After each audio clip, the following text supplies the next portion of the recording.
Okay, so before going into the concept, let's go to some real-time scenario. So here we have a train. So in the train, we have a engine and we have the other compartments. The engine and the compartment, how it is connected is like there is a kind of hook here and it is tagged with this. Again, there is a kind of hook here, it is tagged. Hook here and it is tagged. Now, what is the advantage with respect to the train? Whereas compared with the maybe if it is the bus, yeah, it is train is like a more number of passengers it can take. I'm talking with respect to why we have this kind of compartment setup. Why not like it can be a single? See, let's take like a 10 coach is there. Each coach is capable of like 100 passenger. So total 1000 passenger. Correct, right? 10 coach we have in a train. Each coach like 100 passenger. So it is a 1000 passenger in a train. Why can't like they have like a single unit? Why do they have like as a different compartments? Instead of that, they can have a single compartment which has like a capacity of 1000 passenger. Correct, right? What should be the reason that they have like this? Hope my question is clear. Okay, yeah. If something happens, so all the one it is in one compartment, it will affect on the all the people. Like this means we can say one of the compartment. Okay, one is maybe the safety issue. Okay, fine. Okay, any other reasons? Track cannot be in the same, cannot be straight. Track cannot be straight. Okay, yeah, that is also one reason. Okay, correct. Should be in between. It should be flexible. So in a curve, it will move like this. Okay, okay, right. Yeah, that is one thing. Like we can is the major advantage or major reason like why they went with the instead of going as a like a single compartment, they are divided as like a multiple compartments. Metros also in between. It is divided. It looks from front it's same, but it is divided. It is divided. Yeah. Coaches. So when we have these kind of coaches, what is the advantage? Okay, one is like the track. We cannot like there is a different curves will be there. So if it is full of straight line, yeah, it can be maybe the chance that like they can have. But okay, if it is assumed that like the track is straight, let's take it as a straight. But still, if we have as a like 1000 people capacity like a one coach, or instead of like having 100 passenger coaches separately, which is better? It's depend on how many people coming this Or route. we can increase In this route, how many people? Okay, for example, if it is a festival season, they can add another 5 coaches. If it is a regular season, so they can remove it. And for example, in between like one coach has got some problem, like this wheel got some problem, they can remove this coach, they can add one more new coach. Whereas like if it is a single coach, the maintenance is a big challenge. Correct, right? It will be too lengthy. If one wheel got problem also, they have to take it out completely. Again, they have to search for something. But here like just removing one coach, even without one coach also they can run it. With 9 coach also they can make it. Okay. And another thing is like see if they are removing this can be attached with this. Correct, right? So easily like you can plug and play. There are multiple advantages with respect to this. So irrespective of like the transport issue, even then like when we have it as a multiple coaches, it is completely like flexible for the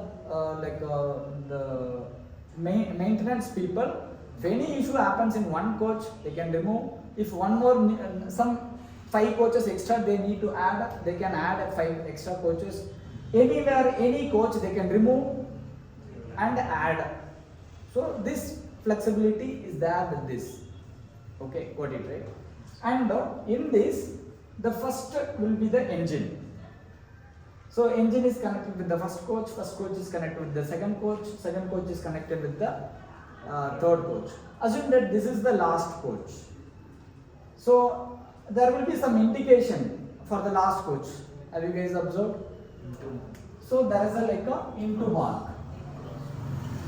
So there will be a cross mark in the back side of the last coach, like there will be a cross mark. So that cross mark indicates that this is the last coach. What is it? So the first coach will be the engine, the last coach is indicated with the cross mark.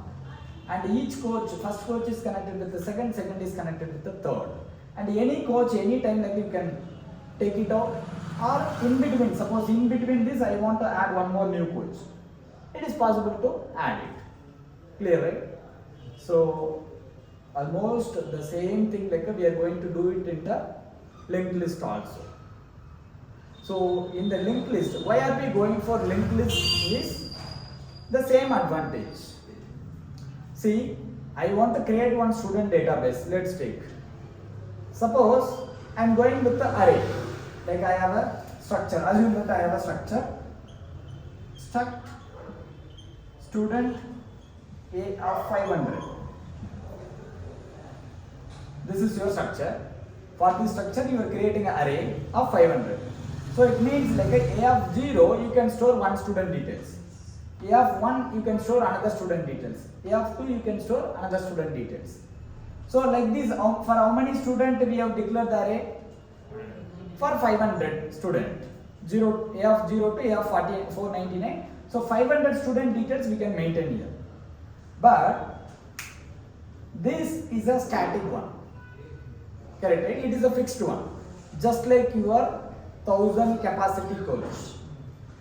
See, whether you are using all 500 or you are using for 5 student or 50 student, memory is allocated for 500 students. So 1000 coach is there, 1000 capacity is there in a coach. 10 passenger is coming, 100 passenger is coming, or 1000 passenger is coming, or 1500 passenger is coming. You have only one coach. Whereas like you cannot adjust it.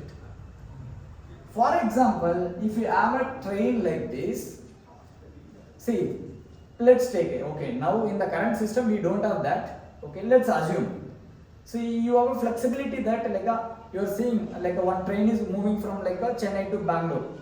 So Chennai only like one to one. There is no like in between stop. So the management people like they are seeing the crowd. Okay, 500 people are there. Then add 5 coach. Let the train go. Let's assume like 1500 people are there. Add 15 coaches. Let the train go.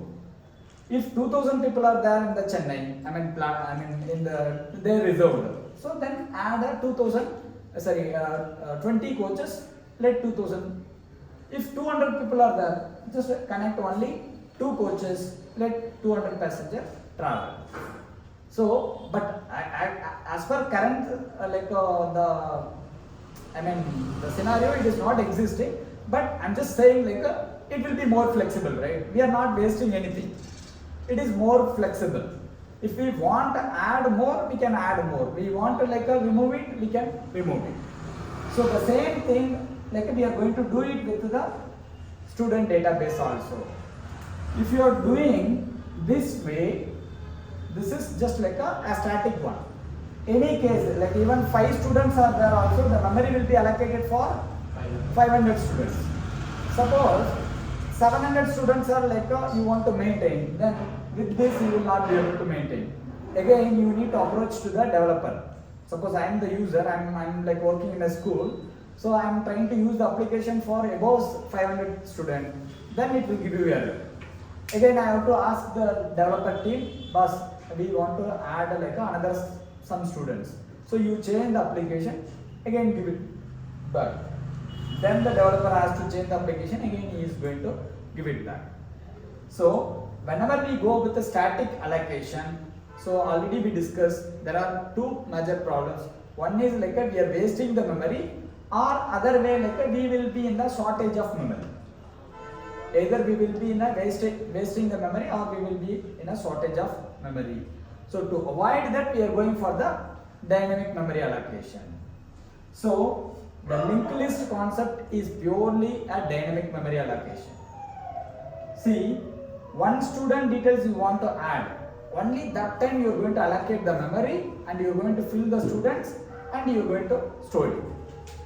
One more student details you want to maintain, that time only you are going to allocate memory and you fill the details and you are going to maintain. Like you just assume that this is one student detail. So only one student, for one student you are allocating memory, you are filling the details and you are maintaining. Suppose one more student details you want to maintain, first you allocate memory, add the details, you attach with it. One more student you want to add, allocate the memory, fill the details, attach with it. Like that, how many ever students you want, that much memory only you are going to allocate and then you are going to add it with it. So this we are going to do it in a proper organized way, so that everybody can easily use that particular application. So that is what we are going to do in the linked list program. Clear, right? Okay. So now let's take one simple experiment, simple exercise. I have a structure, struct stu. Okay, instead of student, I am just giving stu. Okay, struct stu int roll number. Okay, and I can have int roll number, char section, float average, int marks, like that. I can have more members, but I am not taking more members because each time I have to fill the details. Getting right? One student, I have to fill all details. Another student, again I have to fill all details. So for that reason, I am avoiding all the numbers.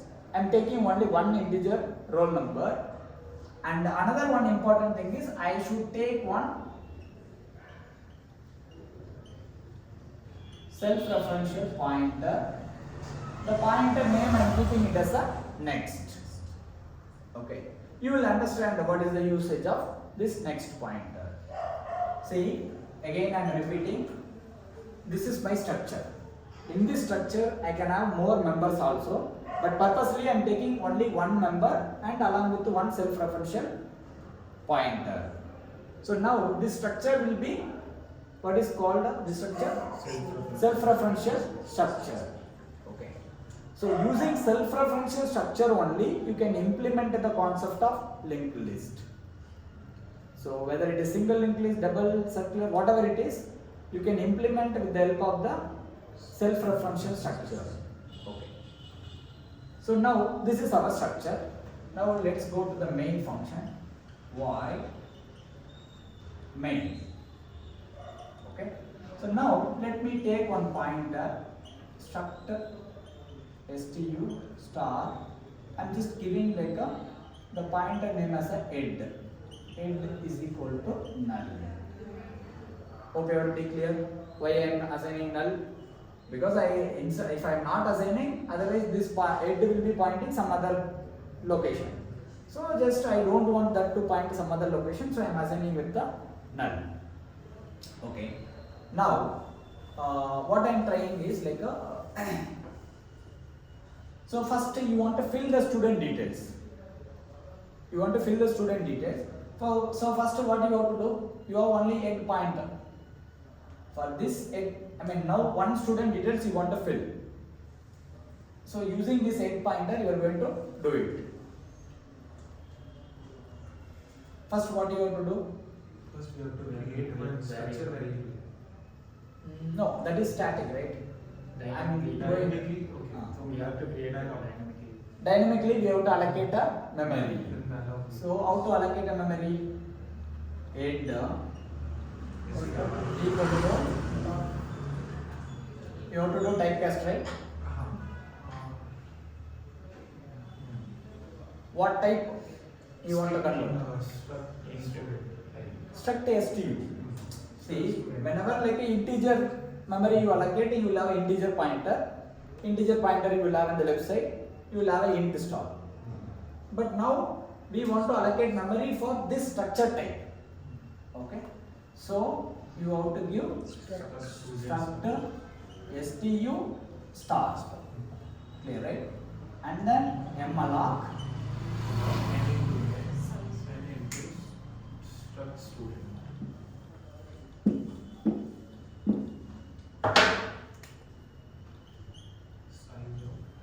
Okay, size of, Struct student.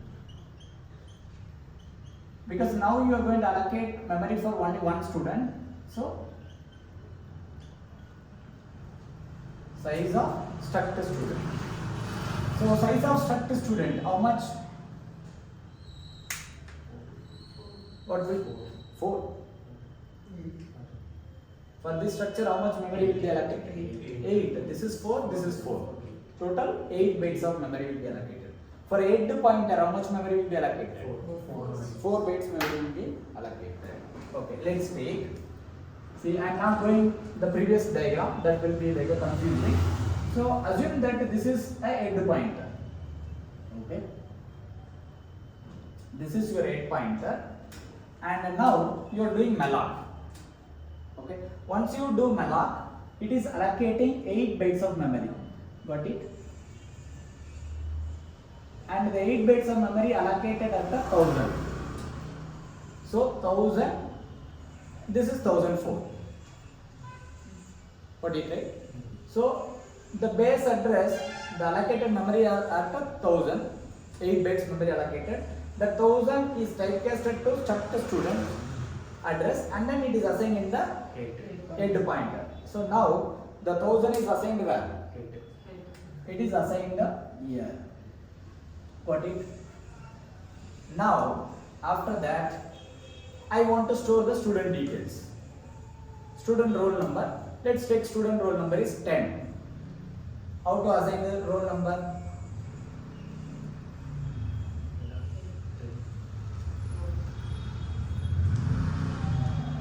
Come on. Hit arrow, very good.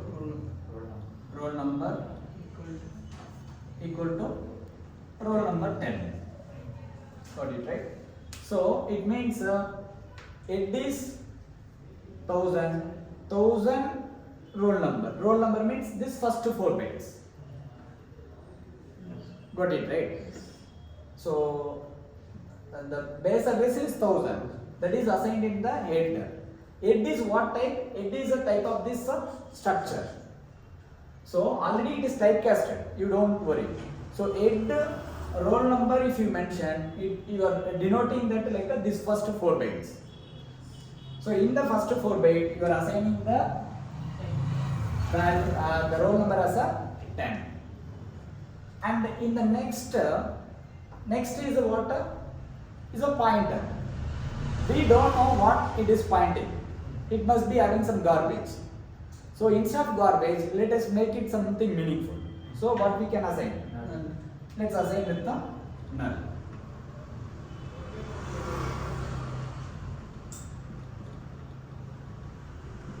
Is that clear? Now we successfully created one node. This we can call it as a one node. Like how we are calling one coach. The same way, one node we created, and that node, the base address is assigned into the 8 pointer. See, please be clear each and every step because it is a lengthy story. If you have any confusion, please stop me then and there, except so that we will get clarified and then we'll move. So far, everybody clear? Okay. Now, suppose I want to add one more student details. Okay. See, as I already told, suppose I have int roll number, char, section, float, average. Like that, I have like a multiple details now. I have to fill all the details, and my diagram also will be big. So explanation, it will take more time. Only because of that reason, I am taking only integer. So you should not think that like a linked list means only I have to take one integer. Not like that. Your structure can be any size. But at least one reason or one condition is the structure should have one self-referential pointer. That is the mandatory rule to implement the linked list. Apart from that, how many members you have in the structure, that is your choice. Okay. So now I'm trying to add one more student details. Then what I'm doing is I'm trying to add one more pointer. Okay, don't worry, later we will avoid this. So now P is another pointer. So in this P, now again you allocate a one student memory first.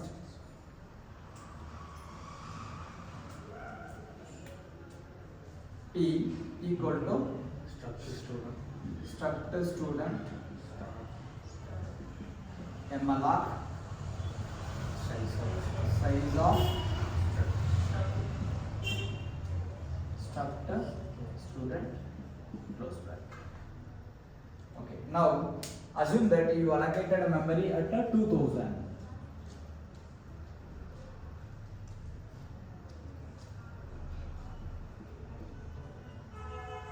Okay, so that base address assigned in where? P. It is assigned in a P.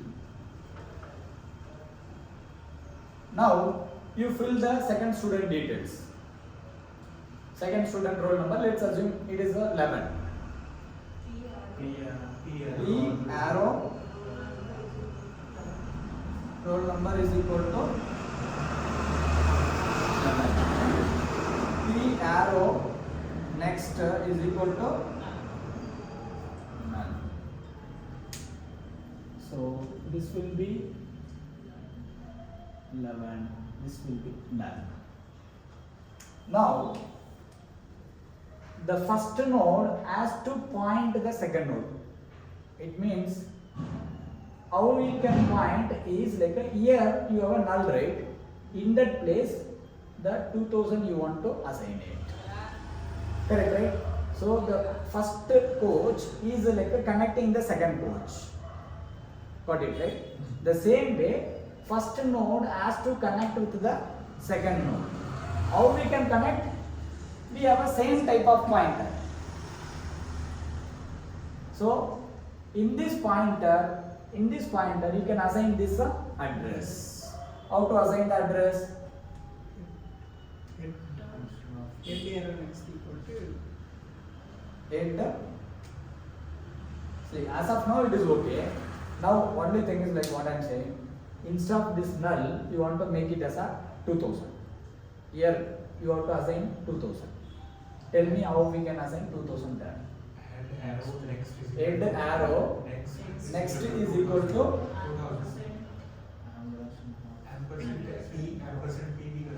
head arrow next. Very good. So head is 1000. 1000 roll number means this 4 byte. 1000 next means this 4 bytes. So you are correct. You are at the right place. So in that place, what you want to assign? You want to assign the 2000. 2000 how you can assign? Ampersand P or P? P only, not ampersand P. Ampersand P means it will be something different. So in P only you have this 2000, right? P only you have 2000. So you have to assign only P. So once you do this, then here it will be written with the 2000. Is everybody clear? Okay.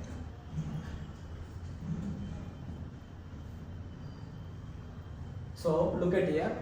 8 is like a having 1000. It means it is pointing the first node. So the 1000 node roll number and other things handle is there. The 1000 node next pointer is pointing the second node. Again, now assume that you are adding one more student details. Okay. Now let's take one more pointer. Don't worry, later we can optimize this. This is just like for our understanding now.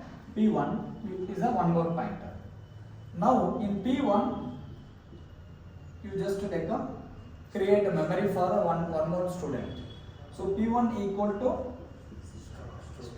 structure student star malloc size of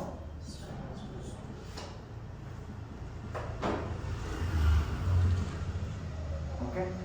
So memory is allocated.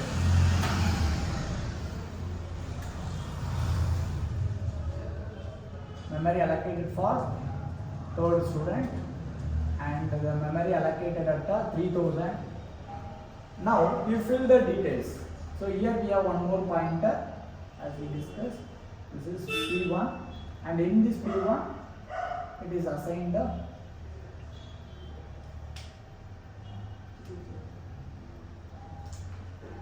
3000. Now in this P1 you fill the third student details. P1 arrow 12. P1 arrow null. Very good. So it means here 12 is assigned, here null is assigned. Is that completed or still anything is pending? You have to connect. We have to connect. So node is created, but the node has to be attached with the previous node. So this we want to attach with this. So it means like a here in the null you have to assign 3000 has to be replaced. Okay.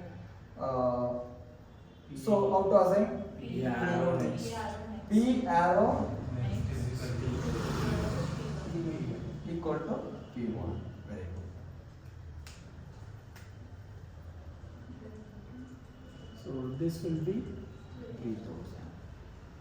So now forget about these pointers. That and all we can optimize it. So head is pointing the first node. First node is pointing the second node. Second node is pointing the third node. And assume that this is the last node. So the last node at the end it is pointing the null. Got it, right? Almost like we got the similar approach. So like it is acting like a head, I mean coach, the engine. These all acting as like the sub coaches, and each coach is connected, and the last coach is like having a null. Okay. Fine. Is this clear? So if this is clear, almost like your 80% of the linked list concept is done. Now, rest what we have to do is how we can write this program, how we can make it as a proper organized program. So this is like not it is in a kind of unorganized. Let's make it as a organized way.